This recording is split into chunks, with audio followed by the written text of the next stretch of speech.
Hello everyone. Quality and testing of biomaterial degradation जो fourth unit का topic है, इसमें हमें चार पांच तरीके की चीज़ें पढ़नी है। Corrosion, fatigue, fracture, brittle to ductile transition, ये सारी चीज़ें पढ़नी है। तो कोरोजन सबसे पहला टॉपिक है, इसको देख लेते हैं। कोरोजन क्या होता है, कितने टाइप का होता है और उसकी टेस्टिंग कैसे की जाती है। एक्चुअली किसी भी बायोमटेरियल का डिग्रेडेशन जो होता है कितने टाइप का होता है, जैसे कोरोजन हो गया, फैटिक हो गया, तो उसको टेस्ट कैसे किया जाएगा, उसकी क्वालिटी कैसे चेक की जाएगी, यही हमारा ये टॉपिक है। ठीक है, कोरोजन देख लेते हैं। Corrosion is the primary mean by which metal degradation occurs, मतलब कोरोजन ही प्राइमरी कॉज होता है किस चीज़ के लिए, मेटल के डिग्रेडेशन के लिए। मेटल के डिग्रेडेशन का प्राइमरी कॉज कोरोजन ही होता है। किसी भी मेटल को अगर हम बाहर छोड़ दें जिससे वो ऑक्सीजन के कांटेक्ट में आ जाता है तो उसके ऊपर ऑक्साइड की लेयर बन जाती है, वही कोरोजन हो जाता है। ठीक है, जैसे लोहे का, जैसे आप लिख सकते हैं आयरन के कोरोजन हो जाता है तो उसमें ब्राउन कलर की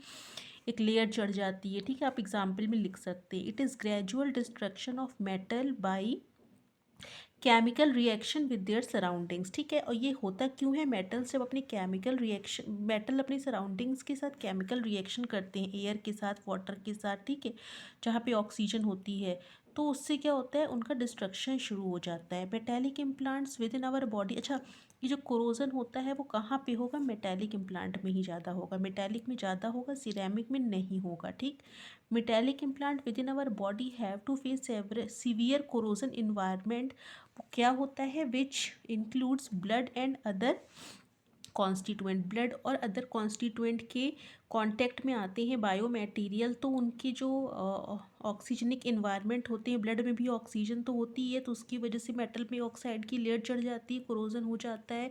या फिर वो वाटर के कांटेक्ट में आएंगे तो भी कोरोजन हो जाता है। ठीक है, तो ये सारे फैक्टर्स हैं जो मेटल या मेटेलिक इम्प्लांट का कोरोजन कर देते हैं बॉडी के अंदर।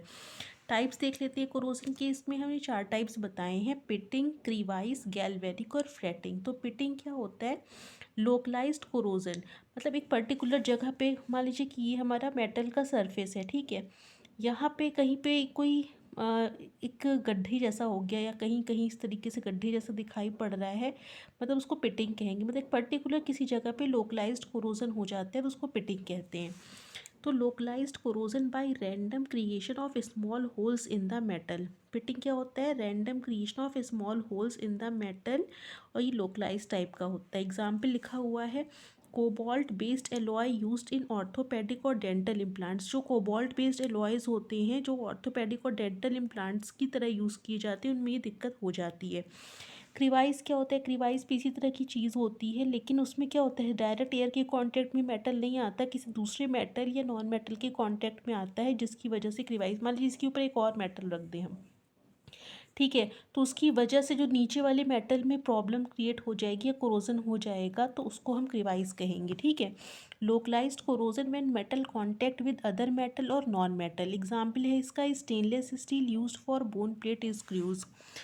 तो अगर किसी भी मेटल को दूसरे मेटल या नॉन मेटल के कांटेक्ट में रख देते हैं तो उस टाइम पे जो डिफॉर्मेशन या कोरोजन होता है पहले वाले मेटल में, उसको क्रीवाइज कहते हैं। ये भी एक लोकलाइज्ड कोरोजन का ही एग्जाम्पल है, और इसका एग्जाम्पल बायोमटेरियल में है स्टेनलेस स्टील, जो कि बोन प्लेट एंड स्क्रू की तरह यूज़ होते हैं। बोन प्लेट, ठीक है, में स्टेनलेस स्टील इम्प्लांट का यूज़ होता है, तो वहाँ पे क्रिवाइज हो जाता है। क्रिवाइज को हम कह सकते हैं गड्ढा जैसा हो जाता है। ठीक है, गैल्वेनिक कोरोजन देखिए क्या होता है, occurs when metal are in contact with electrolyte.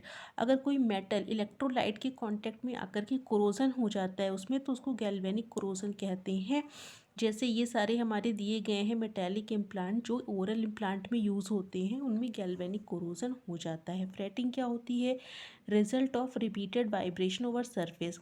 मान लीजिए कि कोई मेटल है, उसमें बार बार कुछ लोड पड़ रहा है, तो उसमें वाइब्रेशन हो रहा है, ऊपर नीचे हो रहा है, वो ऊपर नीचे हो रहा है, उस वजह से उसमें जो कोरोजन हो जाता है उसके वाइब्रेशंस की वजह से या घिसाव होने की वजह से उसको फ्रेटिंग कहते हैं। जैसे कि जो बॉल जॉइंट होता है या हिप जॉइंट होता है, उसमें जो मेटल यूज़ किए जाते हैं मेटालिक इम्प्लांट, उनमें ये चीज़ देखने को मिलती है, क्योंकि बार बार उसमें क्या होता है, दबाव पड़ता है जिसकी वजह से वाइब्रेशन हो के वहाँ पे कोरोजन हो जाता है।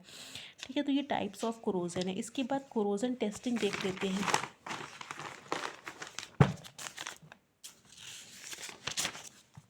कि देखिए कोरोजन टेस्टिंग के दो मेथड हमने बताए हुए हैं, एक अल्ट्रासोनिक टेस्टिंग है और एक स्कैनिंग इलेक्ट्रॉन माइक्रोस्कोप टेस्टिंग है। अल्ट्रासोनिक टेस्टिंग में क्या करते हैं, जैसे मान लीजिए कि ये हमारा कोई मेटल है, ठीक है, इसमें नहीं हुआ है कोरोजन, यहाँ पे मेटल है इसमें कोरोजन हो गया है, तो यहाँ से हम साउंड वेव भेजते हैं और उसकी जो इंटेंसिटी होती है जो रिटर्निंग वेव की उसको डिटेक्ट करते हैं, ठीक है। अगर इसमें कोई कोरोजन नहीं हुआ है तो एक अलग तरीके की साउंड यहाँ सुनाई पड़ेगी, लेकिन अगर कोरोजन हो गया है वहाँ से साउंड वेव अगर हमारी रिफ्लेक्ट होती है तो उसमें अलग तरीके की साउंड आएगी।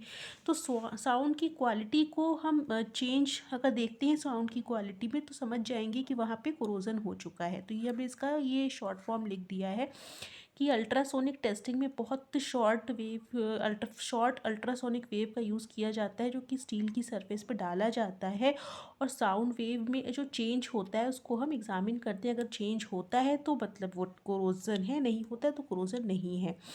स्कैनिंग इलेक्ट्रॉन माइक्रोस्कोप की वजह से हम मेटल की सरफेस का एग्जामिनेशन करते हैं कि कोई कोरोजन तो नहीं हुआ है। केयरफुली सरफेस एग्जामिनेशन से हम बता सकते हैं कि कोरोजन है कि नहीं, ठीक है। और ये डिपेंड किस चीज़ पर करता है, स्कैनिंग इलेक्ट्रॉन माइक्रोस्कोप में इलेक्ट्रॉन बीम का यूज़ किया जाएगा, तो वो इलेक्ट्रॉन बीम किसी भी मेटल पे पड़ेंगी तो रिफ्लेक्ट होके जाएंगी, तो उनके रिफ्लेक्शन पैटर्न में अगर चेंज होगा तो उसको हम डिटेक्ट कर लेते हैं, उसको हम बहुत देखना नहीं होता, वो डिटेक्टर अपने आप बता देता है, ठीक है। तो स्कैनिंग इलेक्ट्रॉन माइक्रोस्कोप टेस्टिंग और अल्ट्रासोनिक टेस्टिंग दो इसके मेथड्स हैं, तो इसको आप लोग नोट कर लीजिएगा। मैं सारे के सारे जितने भी ये नोट्स हैं वो एक साथ ही अटैच करके भेजूँगी, ठीक है, जब सारे हमारे डिग्रेडेशन वाला क्वालिटी टेस्टिंग वाला ये जो टॉपिक है वो ख़त्म हो जाएगा, ठीक है। तब तक के लिए तो देखिए आप।